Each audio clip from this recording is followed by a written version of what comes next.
Tonight, breaking news, he's back. Disney announcing Jimmy Kimmel will return to the airwaves tomorrow night. The decision coming after days of protest against Kimmel's suspension.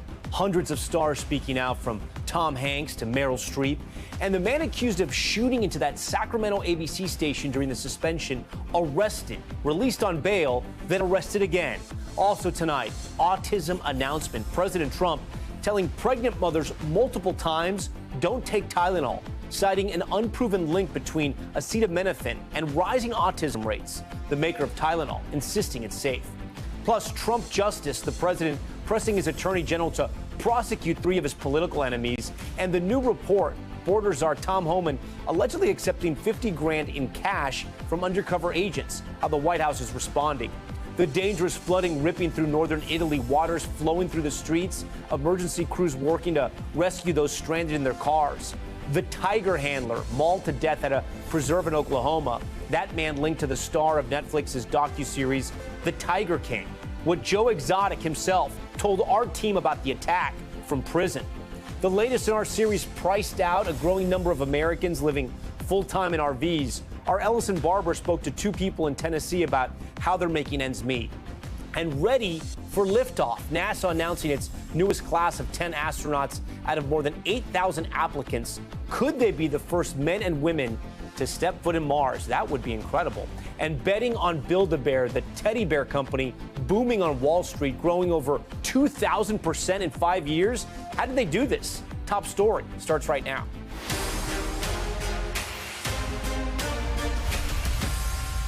Good evening. Tonight, the stunning reversal by Disney in the late-night battle that has captivated the nation. Jimmy Kimmel suspended nearly 1 week ago, going back on the air tomorrow night. Disney announcing Kimmel's return after what they describe as thoughtful conversations with Jimmy. They say they suspended him last week for what they call ill-timed and thus insensitive remarks in the wake of Charlie Kirk's killing. The company has faced blistering pressure from both sides. FCC Chairman Brendan Carr pressured the network to take Kimmel off the air with tactics one Republican senator linked to a mafioso. But after the suspension, a legion of A-listers rising to Kimmel's defense, hundreds of stars signing an open letter in support. And the stunning updates in that shooting of an ABC station in Sacramento during Kimmel's suspension. The 64-year-old suspect first arrested, then released on bail and arrested again by the FBI. Prosecutors say they found writings against the president in his home and believe that Kimmel's suspension from the network may have played a role in the attack. Our Liz Kreutz is in L.A. for us tonight and leads us off. Tonight, after nearly a week of silence, Disney announcing Jimmy Kimmel will be back on the air Tuesday night. The company says the reversal comes after days of thoughtful conversations with Jimmy, adding Kimmel's show was suspended last week to avoid further inflaming a tense situation, calling his comments in the wake of Charlie Kirk's assassination ill-timed and thus insensitive. We hit some new lows over the weekend with the MAGA gang desperately trying to characterize this kid who murdered Charlie Kirk as anything other than one of them and doing everything they can to score political points from. Disney and ABC pulled Kimmel off the air after pressure from the FCC chairman and 2 major television station ownership groups who said they'd stop airing the show following conservative outrage over Kimmel's comments. Sinclair, which owns dozens of ABC stations nationwide, previously said it would not air Jimmy Kimmel Live again unless the comedian apologized to the Kirk family and made a donation to them in Turning Point USA. Free speech is under attack! The decision to put Kimmel back on the air comes as Disney faces mounting backlash, including protests and calls to boycott the company. I'm canceling my Disney Plus. Today, ABC's The View finally addressing the controversy. The government cannot apply pressure to force someone to be silenced. 2 days after Kimmel was pulled off the air, police say 64-year-old Anibal Hernandez Santana fired shots into an ABC station in Sacramento. Tonight, the district attorney telling NBC News investigators found anti-Trump notes in his home and that they believe Kimmel's suspension may have been a factor.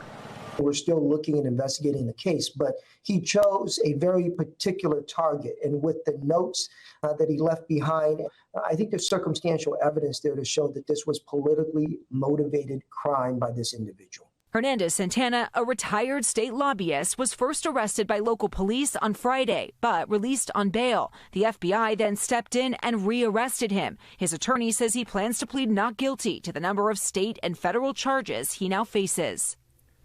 All right, Liz Kreutz joins us tonight from L.A. Liz, do we know if Kimmel will apologize in any way? Tom, that's the big question. We do not know that right now, but we do know that Kimmel does plan to address his suspension during his show tomorrow night. The other big question remains, will Nexstar and Sinclair choose to broadcast that show tomorrow? NBC News has reached out to both of those media companies. So far, Tom, no comment. Okay, Liz Kreutz leading us off here. I want to bring in Michael Schneider. He's Variety's executive editor of TV and has been covering the TV business for 25 years. Michael, we thank you so much for joining us. The decision from Disney is such a sort of a 180. What do you think tipped the scales back in Kimmel's favor? I think from the beginning, Disney definitely wanted Jimmy Kimmel to come back. The question was, did Jimmy want to come back? And those conversations, I think, started to really progress, especially over the weekend, as this became much more of an issue of First Amendment rights and free speech rights, and the fact that people from both sides of the aisle were calling on Disney to reinstate Kimmel and really express some concern over Brendan Carr, the FCC chairman's language in really trying to force Disney to silence Kimmel. That was probably what led to this conversation having this conclusion today. Yeah, you know, I've been on the air for the last 30 minutes or so I haven't seen everything that's come out. Has Sinclair or Nexstar, have they said whether they're going to run Jimmy Kimmel? Because they were really the ones who sort of started this, if you will. Yeah, no, they haven't. And we've all been asking them for some time now, and it's been nothing but silence. I think we may not know until we see tomorrow whether or not the Sinclair stations or Nexstar stations actually run Jimmy Kimmel Live. But for Disney, I think they've decided that even if those station groups don't run Jimmy Kimmel Live, there's still other options for viewers in those markets to still watch the show, either on Hulu or on streaming, on apps like YouTube. So I think they decided that the pros outweigh the cons at this point and quickly finding a resolution to this. You've covered TV for a while, as we pointed out. You probably covered Jimmy Kimmel. What do you think we're going to expect tomorrow night? You know, I think Jimmy will probably come out and he'll remind folks of the social media post that he initially put out condemning the attack, the murder of Charlie Kirk. And you know, at the time, the day of the murder, he put out a very strong statement expressing his condolences to the Kirk family. So he'll probably start off by reminding people that was his comment on that. And maybe from there, have a conversation about, you know, bridging the gap. Perhaps there'll be some sort of discussion of First Amendment rights, free speech, et cetera. I don't know, but Jimmy, I know, is very capable of putting together a really great monologue discussing a lot of this. Michael, in the long, actually, I shouldn't ask in the long run. I should ask in the short term. Is this going to hurt Jimmy Kimmel or help Jimmy Kimmel?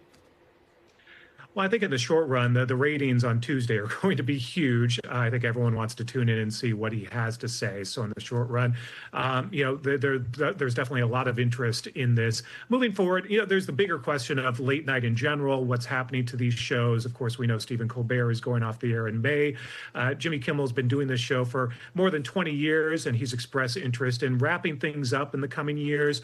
So the bigger question is, what's to become of this day part? What's to become of late night television in the next few years? Yeah, you wonder if this accelerates sort of those future plans. Michael, so great to have you tonight here in Top Story. We thank you for being here.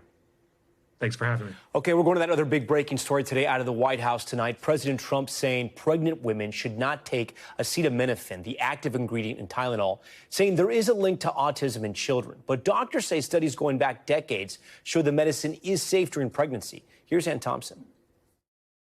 Taking Tylenol is not good. All right, I'll say it. It's not good. In a rambling statement, long on opinion, but with little new science, President Donald Trump said the FDA would tell doctors that the use of acetaminophen or Tylenol in pregnancy can increase the risk of autism. If you're pregnant, don't take Tylenol. FDA Commissioner Dr. Marty McCary pointing to several studies, including one from Mount Sinai, that says prenatal exposure may increase the risk of neurodevelopmental disorders, including autism, but that further research is needed to confirm these associations and determine causality and mechanisms. Tylenol's maker strongly disagreeing with the White House, saying in a statement that a decade of rigorous research confirms there is no credible evidence linking acetaminophen to autism. And the medical community is not changing its guidance.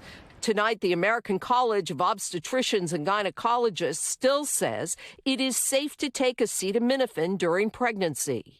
We've been studying that medication for over 20 years. There have been numerous well-designed trials that have come out that have showed safety and efficacy. The federal government says it's spending $50 million to look for the cause of autism. Despite decades of research showing no connection between vaccines and autism, today Health Secretary Robert F. Kennedy Jr. brought it up again. One area that we are closely examining, as the president mentioned, is vaccines. Cami Shaw is a nurse. Show me the science. Show me the good studies. Show me repeat studies. Her middle child, Jeffrey, has autism. So adding more uncertainty, especially with something that I can't change, just makes things more confusing and more frustrating and doesn't actually help our kids or the families. Okay, Ann joins us now in studio. So, Ann, besides sending that letter, is the administration doing anything else? They are going to do a couple of things, Tom. First of all, Secretary Kennedy says that they are going to start the process of putting a safety warning on bottles of acetaminophen regarding this issue. Another thing they're going to do is they're going to create a national campaign to make people aware of it. But more than anything, they want clinicians to change the way they are prescribing acetaminophen to pregnant women and make sure that they use the lowest dose for the least amount of time possible. Okay, Ann Thompson tonight for us. Ann, thank you. We're also following more breaking news in Washington. President Trump calling on his attorney general to investigate some of his political opponents after that emotional funeral service for Charlie Kirk. NBC's Garrett Hake has more. President Trump with another push for Attorney General Pam Bondi after his controversial post urging her to prosecute 3 of his political foes. The president Saturday night posting about former FBI Director James Comey, Democratic Senator Adam Schiff, and New York's Democratic Attorney General Letitia James, writing, "They impeached me twice and indicted me 5 times over nothing. Justice must be served now." This is unlike anything we've ever seen. Nixon had his enemies list, but it wasn't so exhaustive and blatant as this. But the White House tonight insisting the president is not weaponizing the DOJ. He wants accountability for these corrupt fraudsters who abuse their power. It comes after tens of thousands packed the memorial service for conservative activist Charlie Kirk. The gun was pointed at him, but the bullet was aimed at all of us. With the president embracing Kirk's widow, Erica. After Charlie's assassination, we didn't see violence. We didn't see rioting. We didn't see revolution. Instead, we saw what my husband always prayed he would see in this country. We saw revival. In one of the most poignant moments of the night, just 11 days after her husband's murder, Erica Kirk forgiving her husband's alleged assassin. I forgive him. I forgive him because it was what Christ did and is what Charlie would do. It was a sentiment the president did not echo as he celebrated Charlie Kirk. He did not hate his opponents. He wanted the best for them. That's where I disagreed with Charlie.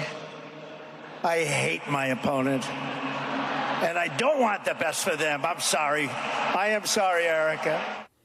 Okay, with that, Garrett Hake joins us in studio. So, Garrett, we saw there in your report, the president has ordered, albeit on social media, his attorney general to look into his political foes.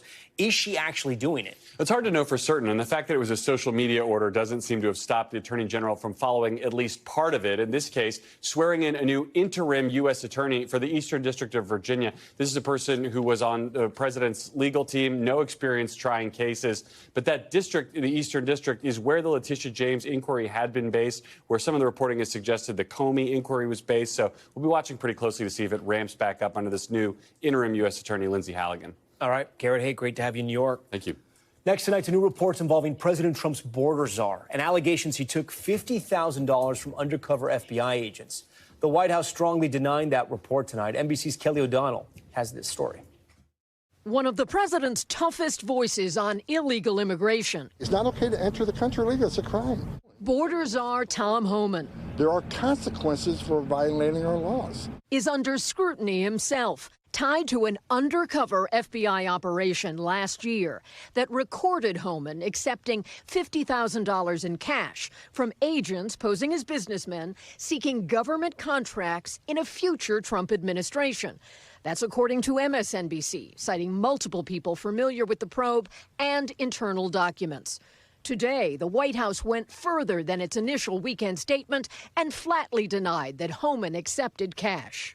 Mr. Homan never took the $50,000 that you're referring to, so you should get your facts straight. According to the report, the investigation stalled after Mr. Trump returned to office and was officially closed in recent weeks. A joint FBI and DOJ statement said after a review, they found no credible evidence of any criminal wrongdoing. The White House called the investigation begun by the Biden Justice Department blatantly political. You had FBI agents going undercover to try and entrap one of the president's top allies and supporters. The White House and the president stand by Tom Homan 100%. All right, Kelly joins us now live from Washington. Kelly, Tom Homan has never been afraid of an interview. He goes out there all the time, gets interviewed on every network. Have we heard from him yet on this issue?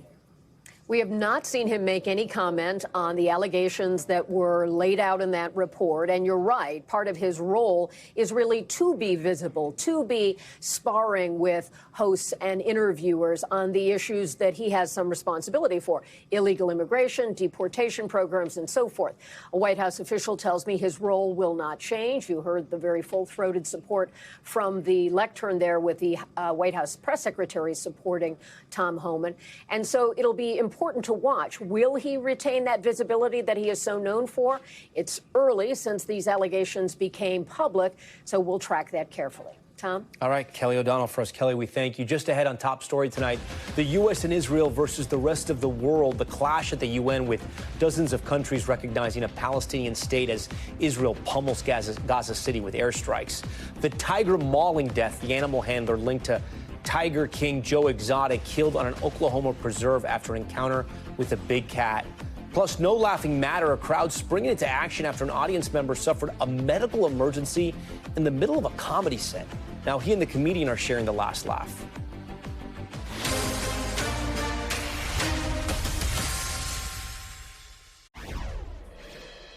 We're back now with Power and Politics as the Trump administration comes under fire tonight for a series of unprecedented power moves. As we reported earlier in the broadcast, President Trump this weekend urging Attorney General Pam Bondi to prosecute 3 of his political foes. In addition, Defense Secretary Pete Hegseth facing scrutiny after the Pentagon essentially asked journalists not to report any information from sources if that information has not been authorized by the Pentagon for release. And that, of course, comes amid rising concerns about freedom of speech and freedom of the press following the death of conservative activist Charlie Kirk, including ABC's suspension of Jimmy Kimmel, which the president applauded. Kimmel, of course, will return tomorrow night. Returning to the top story right now, 2 friends of the show, Matt Gorman, former communications director for the National Republican Congressional Committee, and Democratic strategist Amisha Cross. Amisha, great to see you. We thank you both for being here. Matt, I'm going to start with you as a Republican. When you look at everything we've just laid out, are you concerned at all about the freedom of speech, freedom of the press in this movement? The Constitution, of course, is so important to every American, but specifically Republicans. Yeah. Look, I think when it comes to, at least we talked about with Pam Bondi and Letitia James and Adam Schiff, those have been in motion for quite a while. And I think, look, the more we tend to get, into hysterics about a lot of this, as we did with, say, for example, the John Bolton investigation, more facts came out. We learned that the investigation actually started during the Biden administration.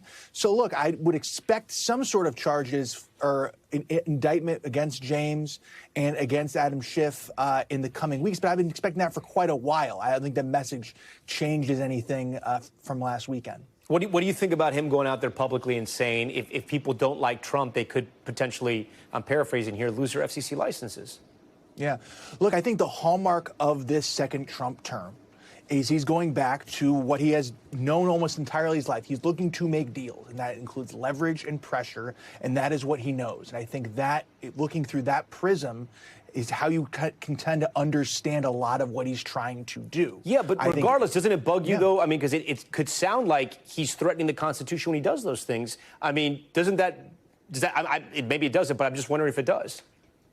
Look, I think when it comes to, if you're referencing Kimmel, I don't think anyone has a First Amendment right to a TV show, right? If I say something incendiary and here other networks, you cannot have me back, you cannot have me on the show, just like we've seen this over and over again. And so I look at it, he is now back.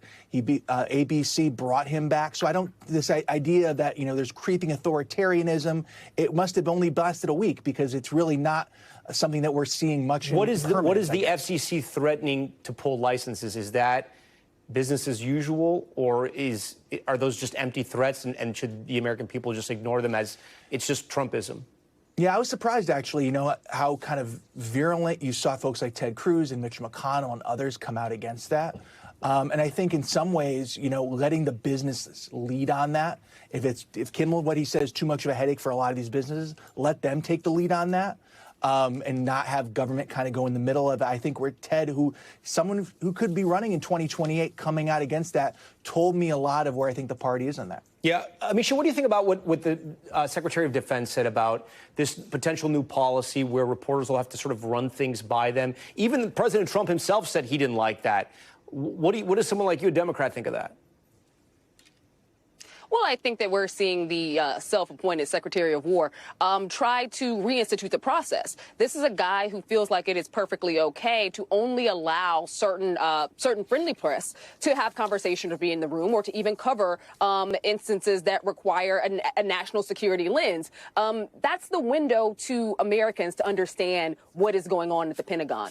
And to limit those who actually have the ability to cover those issues, I think is radically out of lockstep with where the American public is. They want to know. They have the right to know. But also, it is overreach from his role. That is not what he is designated to do. What we're seeing from this administration, from Trump on down, is this major overreach when it comes to trying to basically close America's eye when it comes to the coverage that the press is allowed to have, be it whether it's through insane levels of lawsuits, his retribution tour.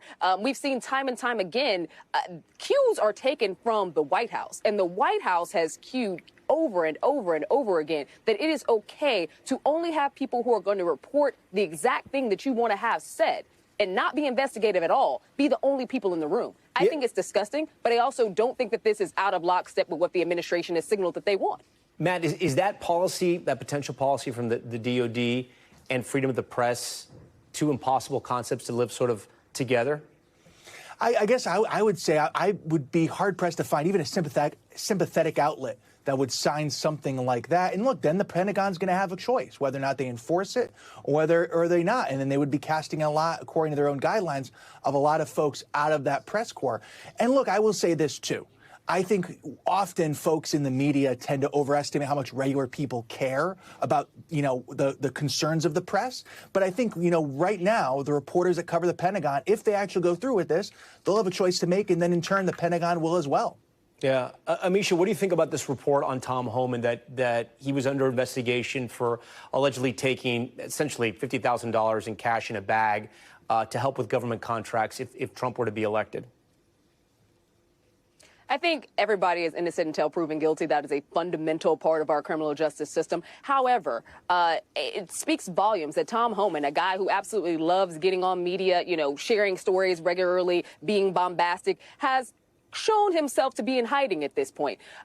We'll see how it plays out in terms of the investigation in and of itself, but there does seem to be some there. And I think that Tom Homan owes it to the American people to do what he's done up to this point. You want to share, you want to talk, you want to showcase that this is an open administration, everything that you're doing.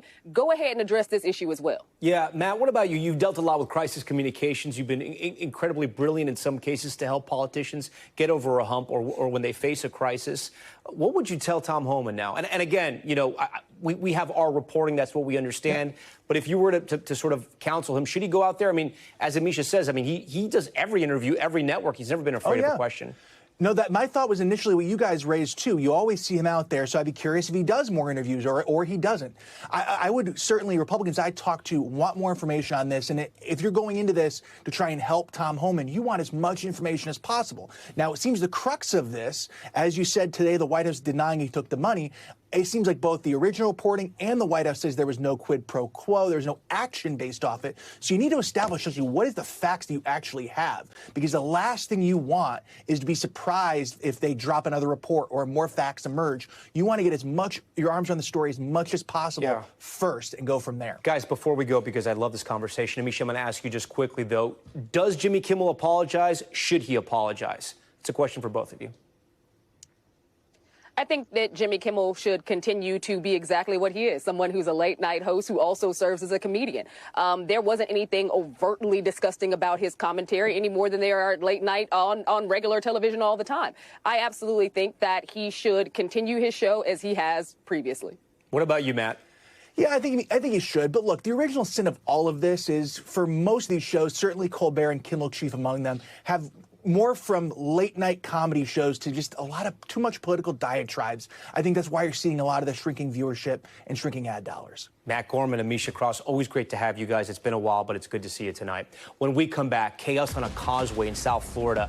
Dash cam video capturing the driver of this Lambo losing control. Oh, yeah, bumper cars from there. We'll show you more of that after the break. And priced out. More Americans living in RVs because the cost of buying a home is skyrocketing. Tonight, we'll show you life in these cramped spaces.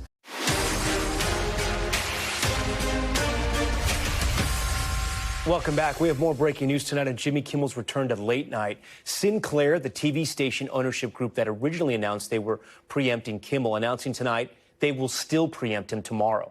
Sinclair saying in a statement tonight, beginning Tuesday night, Sinclair will be preempting Jimmy Kimmel live across our ABC affiliate stations and replacing it with news programming. Discussions with ABC are ongoing as we evaluate the show's potential return. For more on this, Liz Kreutz is back with us live tonight from L.A. Liz, this is a stunning development because it was Sinclair and Nexstar, the ones who really started this move and essentially forced ABC's hand. Yeah, we talked about it earlier, Tom. We were waiting to see what are Nexstar and Sinclair going to do. These are media companies that own hundreds together of local news stations across the country. Sinclair owns dozens of ABC affiliated stations. And what that means tomorrow night is that if you are in an area where Sinclair owns your ABC station, you will not be able to see this Jimmy Kimmel late night show tomorrow and potentially more days to come.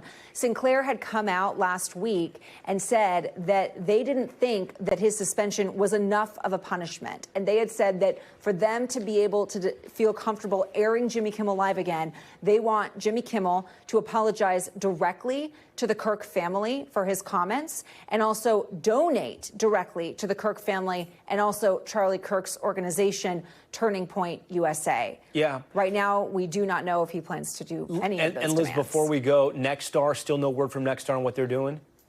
Yeah, we've reached out to Nexstar. No comment right now. Okay, Liz Kreutz with his new developments. Liz, thank you. All right, we're going to take a big turn here to the monumental week at the UN as Israel escalates its assault on Gaza City. Dozens of nations are lining up to formally recognize a Palestinian state. The historic move further isolating Israel and the U.S. as pressure mounts for a ceasefire in Gaza. For more, NBC's Andrea Mitchell joins us now live in studio. Andrea, so great to have you here on Top Story. So talk to us about the major nations that are backing Palestinian statehood. Well, it started with Great Britain and Canada, and now followed by France and Saudi Arabia, leading a UN gathering of supporters today, now including more than 150 countries. But it is largely symbolic. None of this is going to happen without a ceasefire and elections for new Palestinian leadership, Tom. And then, Andrea, how are Israel and the U.S. responding? Well, Israel is absolutely furious, saying that it rewards Hamas for its terrorism on October 7th, and it is now escalating again the war, striking Gaza City today. President Trump is also against a Palestinian state. That is a departure from decades of bipartisan U.S. policy. And for the first time, the State Department denied a visa to the Palestinian president, so he was not able to address the UN in person. Instead, he spoke virtually to the world. An important point there. Andrea, thanks. Great to have you here. Okay. Now to Top Stories news feed, starting with a massive investment in AI. ChatGPT's parent company, OpenAI, set to receive up to $100 billion from chipmaker NVIDIA. The company saying the investment will allow OpenAI to build new data centers that power ChatGPT. That expansion will require 10 gigawatts of power, or roughly the same amount consumed by 8 million homes. No word yet on the timeline for that new project. An update on the investigation to the death of a man who was left unconscious last week after riding a roller coaster at Universal Orlando Resort. Florida investigators now saying the Stardust Racers roller coaster was operating normally throughout the entire ride. Those findings align with what we've heard from the theme park's leaders. The 32-year-old guest, who officials say had a pre-existing spinal condition and used a wheelchair, was rushed to a hospital where he died from blunt impact injuries. The investigation is still ongoing. We want to note Epic Universe and NBC News share the same parent company, NBC Universal. And the sound of gunfire sending young baseball players scrambling for cover during a game just west of Houston. Take a listen.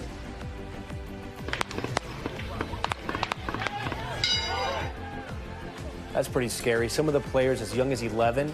One of the bullets hit a coach in the shoulder after it apparently ricocheted off a pole. We're told he's in stable condition. Management for the field saying the gunfire came from recreational shooting on a nearby property. So far, authorities say they've identified 3 suspects and charges are pending. And take a look at this shocking dash cam video capturing the moment a Lamborghini spun out of control on a causeway in South Florida. You can see the sports car speeding by and slamming into a guardrail before spinning across the road and facing the wrong way in traffic. It is not clear if anyone was hurt. Miami Beach police saying the driver was cited for careless driving. Okay, now to Oklahoma, where a tiger handler linked to the star of Netflix's docuseries The Tiger King was mauled to death by an animal in his care.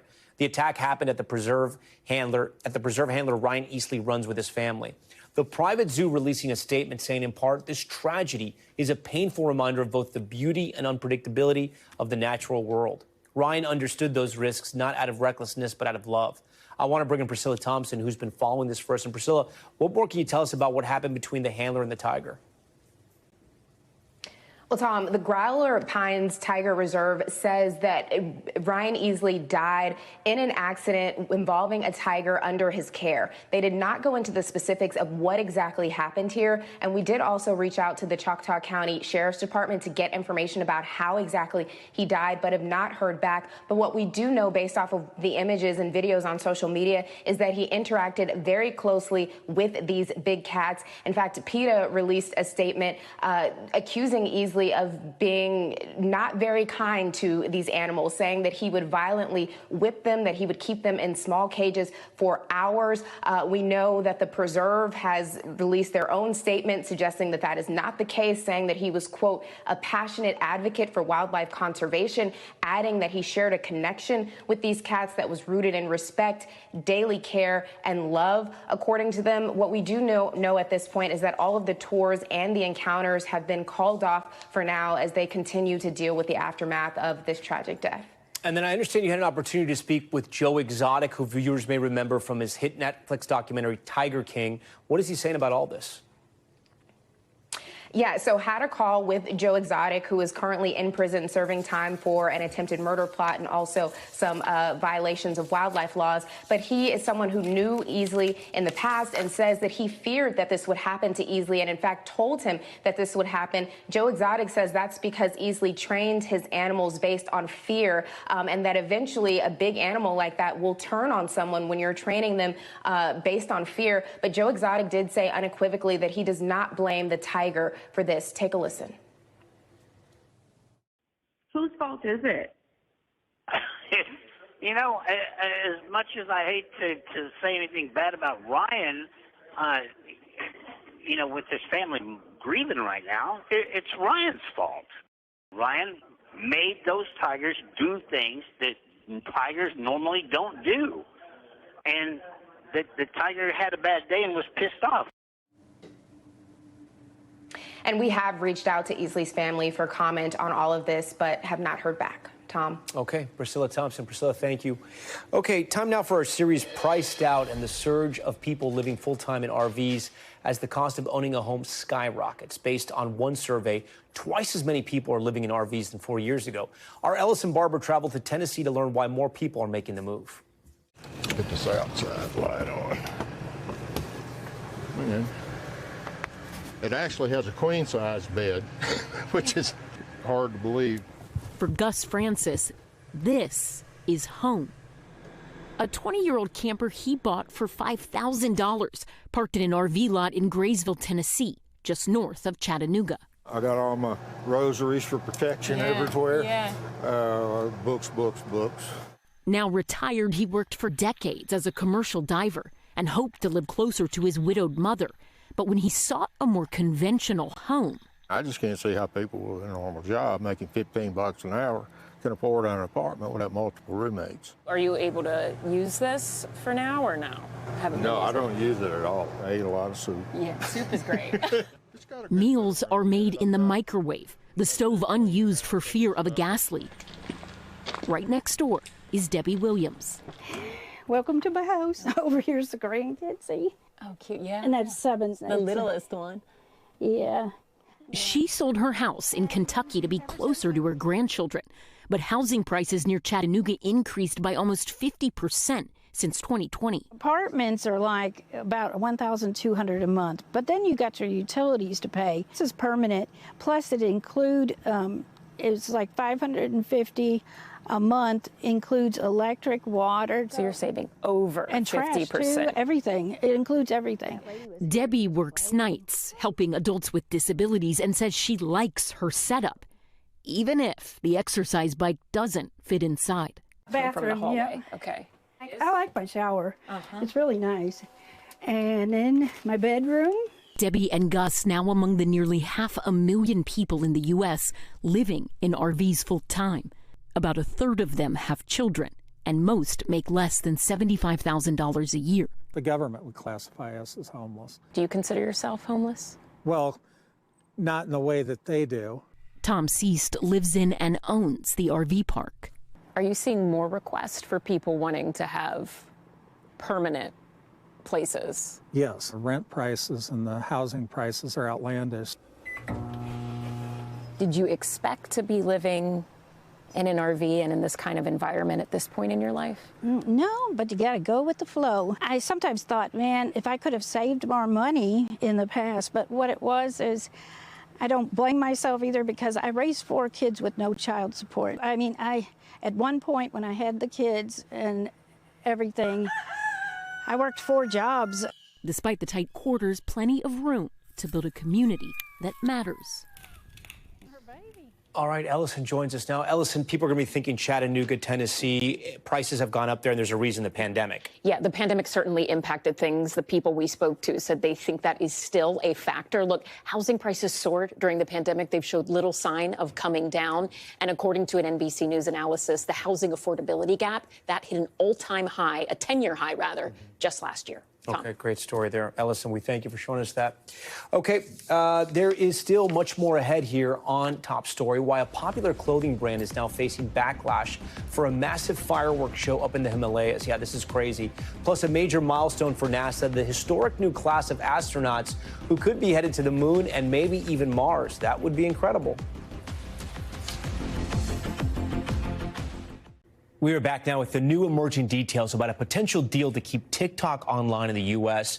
The White House today announcing a preliminary framework for a deal which would involve Americans making up a majority of investors and a majority of the board. The American tech company Oracle would store all user data within the U.S. and would receive a copy of the platform's coveted algorithm, something White House Press Secretary Caroline Leavitt explained earlier today. Americans' data will be stored securely in the United States without access from China. All U.S. user data will be stored on servers operated by Oracle in the United States, protected from surveillance or interference by foreign adversaries. And the algorithm, I know this is a question many of you have had, will be secured, retrained, and operated in the United States outside of ByteDance's control.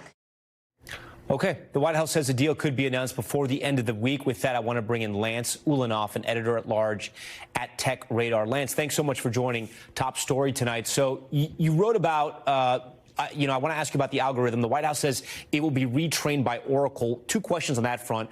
Will users notice a difference when Oracle takes over the algorithm? And 2, does this address the original security concerns that started this whole thing?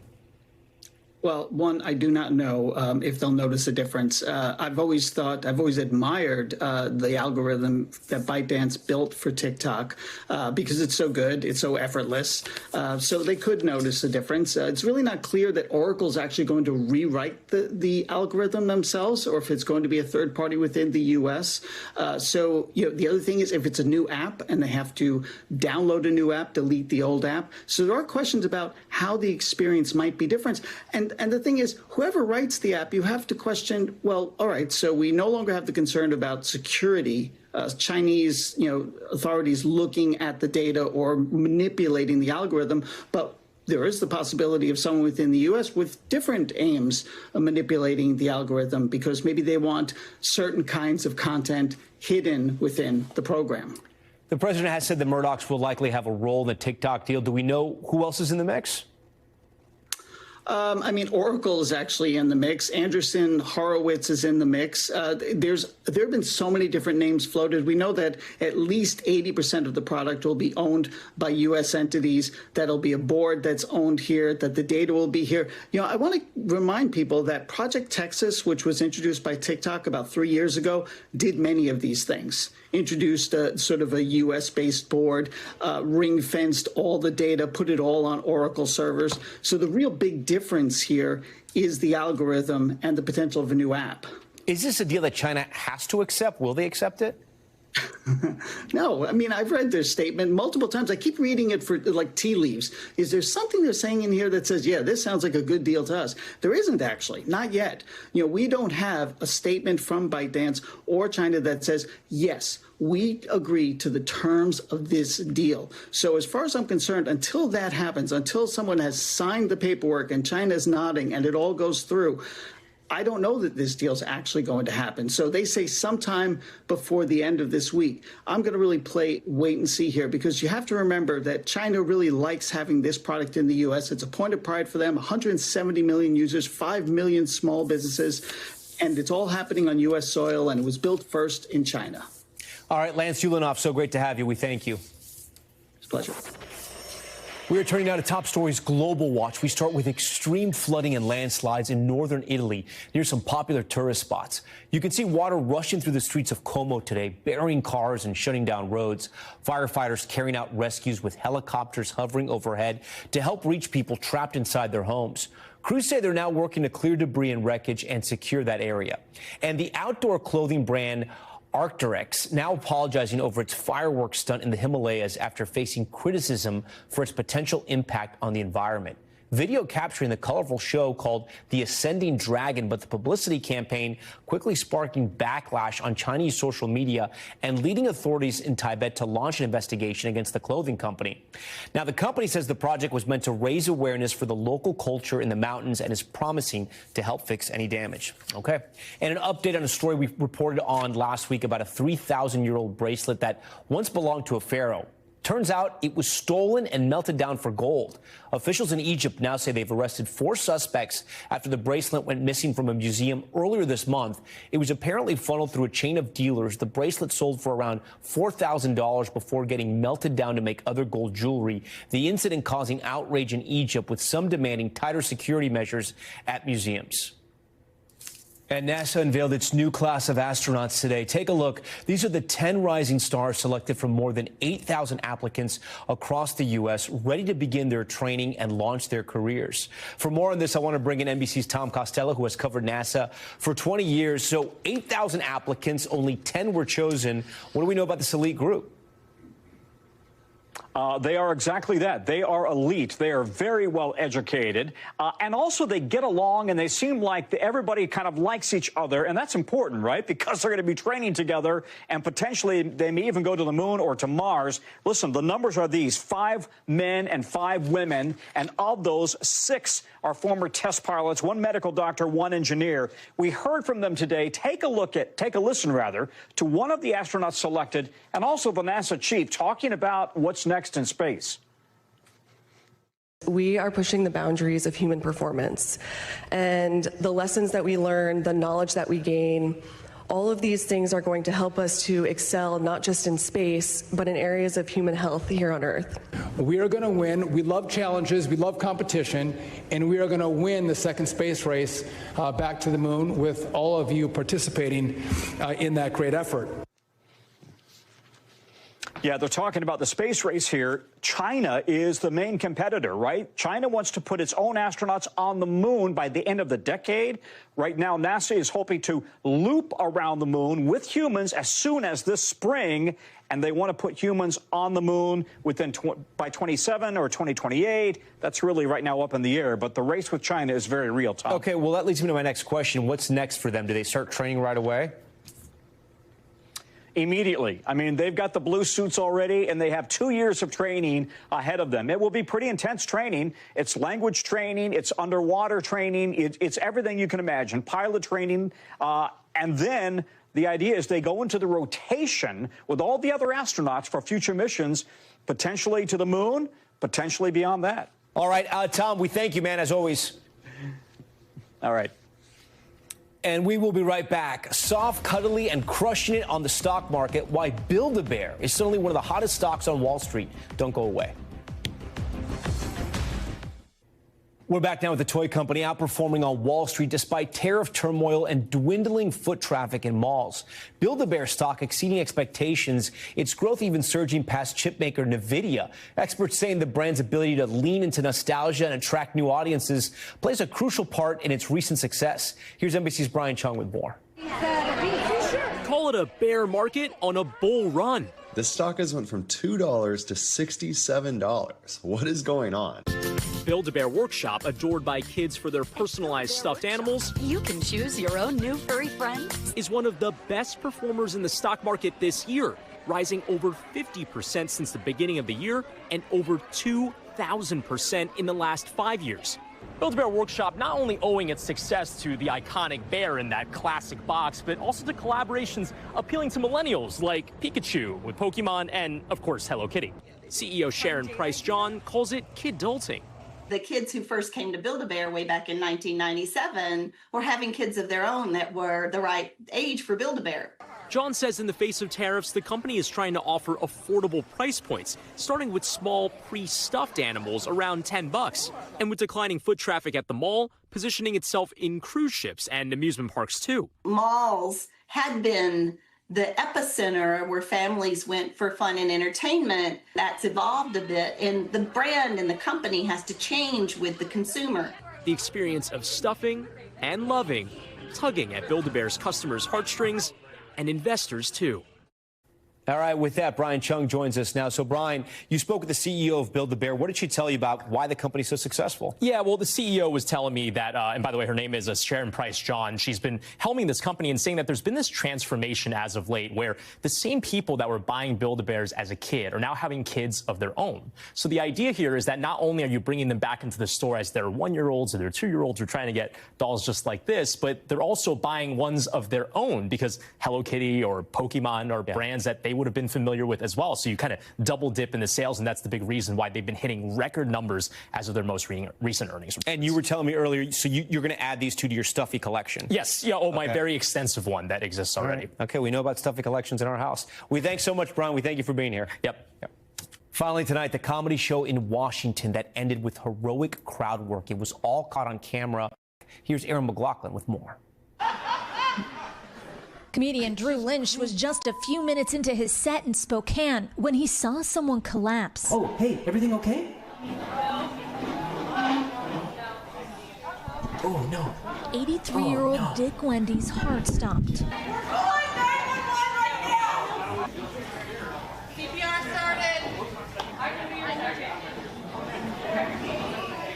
You see the entire club leap into action, including 2 ER nurses sitting nearby. Hey guys, can we give some space to the people who aren't performing the CPR, please? They perform CPR for 5 minutes. The paramedics arrive, and then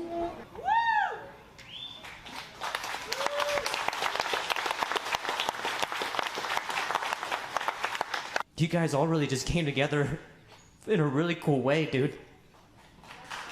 You saved that guy's life, man.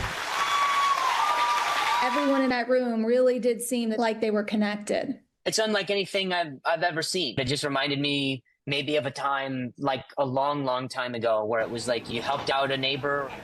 Wendy woke up in the hospital and tells us he's okay. The very next day, Lynch visited him to finish the show. Have you made a lifelong friend? I have. The rest of my life, I'm an old guy, but the rest of my life, he will be a friend of mine. Aaron McLaughlin, NBC News. All right, we thank Aaron for that story. We're glad he is okay, and we thank you for watching Top Story tonight. I'm Tom Llamas in New York. Stay right there. More news on the way. We thank you for watching, and remember, stay updated on breaking news and top stories on the NBC News app or watch live on our YouTube channel.